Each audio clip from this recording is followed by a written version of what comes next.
Welcome to the Big Bites, the food programme with me, Andrew Dembina. Big Bites kicks off on home turf in Hong Kong. To help us get to the heart of the dishes we feature, we'll be looking at ingredients that go into them, hearing from chefs who cook them, and what would food be without the drinks that accompanies it. From tea to a drop of something a little stronger, I'll be taking on some drinks on your behalf. Cheers! We're sitting in Ming Cha Tea House. I'm with Vivian Mack, the owner of Ming Cha. Hello there. Tell us, why is it that tea is drunk with dim sum? We've just enjoyed some dim sum. Because actually tea will enhance the taste of the food. So if you know which tea to go with which food, that will make it even better. Is there something about food, oiliness or some of the ingredients that are commonly found in dim sum that makes it the perfect match for tea? Actually, you know, dim sum delicious, but it's really greasy and quite fatty. So if you want to gobble up more dim sum, you need to play magic in tea. Okay, I think we're going to see some of that magic now, and Vivian's going to show us some of the best and most commonly enjoyed teas, although Vivian's ones are pretty top grade. Thank you very much. Let's go. Yeah. So here we are, we have three types of tea in front of us. What have we got here, Vivian? We have three commonly served tea in dim sum restaurant. One is actually what we call hang pin. Okay, and what do we have here? This is actually a white tea called sao mei. Finally, a much darker tea here. Yes, this is actually what we call pu'er, which is a fully fermented black tea. So I choose these three, and I will explain why we will have this tea for dim sum. Hang pin is fragrant leaves. It's actually green tea, but scented with jasmine. Hang pin will cleanse your palate and will make your taste buds more sensitive to the good food. So let's see. Now, jasmine or hang pin can be, some people find it quite sharp. Is it something that you could drink a lot of, or should you be careful not to drink too much of it? Very good question. The point is actually we should just drink at the beginning. A lot of times people will just drink it all throughout the meal. Right. Then it's a problem because it is a green tea. Green tea will bring down your blood sugar content. So if you keep drinking, what you need for dim sum is your blood for the stomach, for digestion. So if you drink too much green tea, which is too cool, then that may be a problem. Okay, this is a little bit lighter than I would usually see in my cups in restaurants when I'm having dim sum. Because grading actually matters. Well, I have to say this is probably the most jasmine scented tea that I've had. It's, I think the jasmine is at the front for me, and the tea is kind of at the back. It's very sensitive description. The ha gao is actually may go well with this one because it's light. That's a shrimp dumpling, and that's very delicately flavoured. Yes, so, not the strong one. No. Definitely not the strong one. But that is actually really makes you relax. The next one that we would like to introduce you to is more leafy tea. And this is the sao mei. Ah, really smart. So why we call sao mei is actually this silvery downy bud. Oh yes. Sao mei, if it is a properly processed tea, it should be a white. A white tea means it's a light fermented tea. So you can tell it still have some kind of greenness, right? Yes. But it is not really green. No. It's a kind of green-brown colour. Because sao mei, the Chinese meaning is actually means longevity. So good life, good health. In dim sum restaurant, sao mei is actually the easiest tea to get it right because it's relatively cheaper, I must say. But cheap doesn't mean that it is not good. Just priced for the value. Okay, well. Cheers. Cheers. the salme. This is totally different, very earthy. One more cup just to understand the taste. Is it more gentle too? It is more gentle. The last tea was really perfumed, but this earthiness just fills the mouth. I should imagine that this would go with any kind of sweet or savoury dim sum, more than the last tea. Oh yes, definitely. Let's do the third one. Yeah. Okay, this one is actually, you can see it darker as you described. It's what we call pu'er. Okay, and we've gone from a green tea to a green-brown tea, and now a very dark brown. Yes, this is actually quite an extreme. The white tea is actually quite gentle, and the color is quite light and pale. But the pu'er is actually much stronger, and it will produce what I say a burgundy color. It shouldn't be dark black. How long is pu'er aged for? You can age as many years as you like, but again, the pu'er that we are presenting, you can age like 10 years, 20 years is already very, very good. If you eat a lot of dim sum, your mouth is really full of that heaviness and that greasiness. So by taking a few rich cups of pu'er, that will wash your grease away.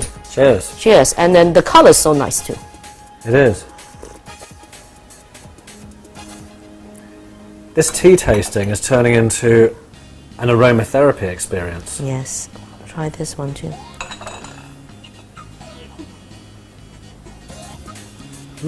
Actually, this is a very interesting exercise. Yes, it's for your lungs to expand. It does have a really calming effect. Line up 3 different tea types, put them in cups with lids, and then sniff each lid, and you'll really get a sense of calm. And thank you very much for taking us through those 3 most popular varieties of tea that people eat with dim sum and Cantonese food. Thank you very much too.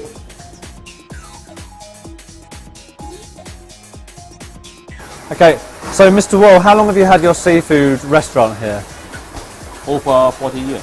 Over 40 years? Yeah. So is it second generation in your family? Yeah. Can you tell us what's the difference between these crabs we can see? Because this free crab from the local one, this free is for local. These are all local. And Yes, local one. Look at the colours, they're so different. What kind of crabs are these? This is a blue flower. Okay, sometimes called a blue swimmer, I think. Yeah. Maybe it's a red flower. Okay. That one is, this is a stone one. Right. Stone crab. And is there any difference in the taste? I think this is the fresh one. And will you cook them all the same way? Same. Just all normally it's fried with the ginger and green onion. Great, that's the traditional way, and that's what we're going to try soon. Can you show us some more of what you have at the moment? Some king's prawns. Yeah. Where are they from? This is from the South China Sea. no, it's over there. Oh, over there. right. Really close. Is it wild? Okay. On the sheet. Yeah. And what do we hit? What's this? It's a bamboo crab. It's Okay. abalone. Abalone. Yeah. Fresh abalone. Yeah, abalone. Right. And where's that from? From South China. South China. Yeah. Right. Does South China have a lot of abalone? Yeah, now it's many farm to make the abalone. It's a farm. Yeah. Okay. From farm. Yeah. Right. It's not the natural one. Yeah. So, at the end of the day, sitting by the water at Sokwu 1 is really quite relaxing. The strip is full of restaurants that we can see behind us, but at Waikiki Restaurant, 2 generations of family have served seafood, and they even have their own special recipe for a stewed, slow-cooked pork dish which takes a whole day to make, and I'm going to try that very soon. I was just in the kitchen and we saw how the crab is deep fried first in boiling oil, and then after that is pan fried to give it more flavour with the ginger and the green onion. So right here we have local poached prawns, and there's a special sauce which has got chilli, soy and garlic crushed into it. So actually I'm going to try one of those now and tell you what it's like, because this is their own homemade recipe, as is the pork. You won't find this anywhere else actually. So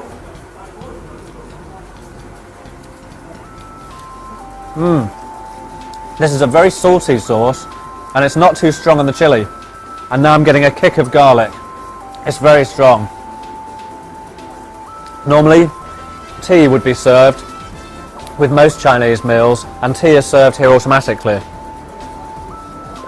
But something else that's really interesting is that the mother of the owner, that's the first generation from the restaurant, makes their own herbal tea, leung ta as it's called in Cantonese, and this has a number of ingredients in it, and one of the top ingredients is a white flour, and it's called bat fa something, after the white flour. I'm going to try this.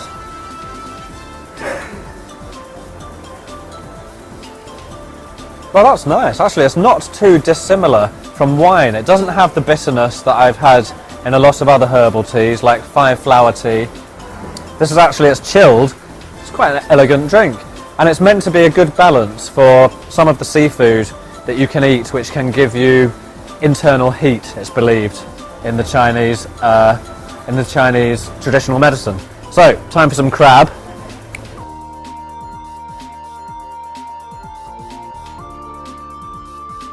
So, what do we have here? Scallop. Okay, so we've got this scallop with bean thread noodle, cooked with garlic, and scallops cooked another way with black bean sauce, freshly chopped chilli, spring onion. Both of these are really popular with seafood restaurants throughout Hong Kong, especially on Lama. These scallops look fantastic. They're really large. Not too much garlic. You can really taste the sweet scallop meat here.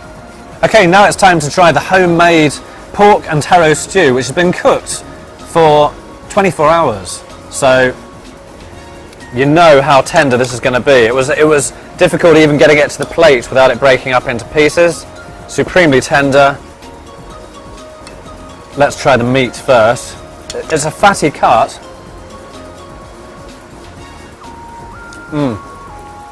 It's that kind of melt in the mouth sensation that you know has cooked for a really long time.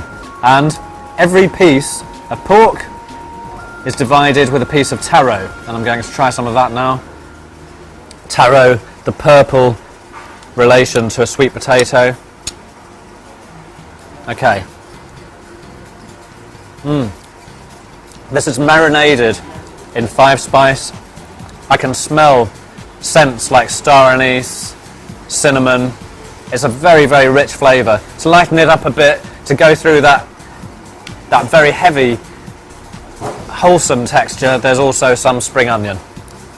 When something is cooked so freshly, brought straight to the table, and you have this kind of view, it does actually make you think, well, you deserve this now and then. And eating seafood in Hong Kong, you can do it in the city, but it really is worth getting a half-hour ferry ride out to Sok Kwo Wan to eat seafood like this. Now we've ended up at Sok Kwo Wan, at this beautiful spot, enjoying seafood. The perfect end to a day of eating food in Hong Kong. See you next week on Big Bites. Bye from me, Andrew Dembina, on Anniewho Lifestyle TV.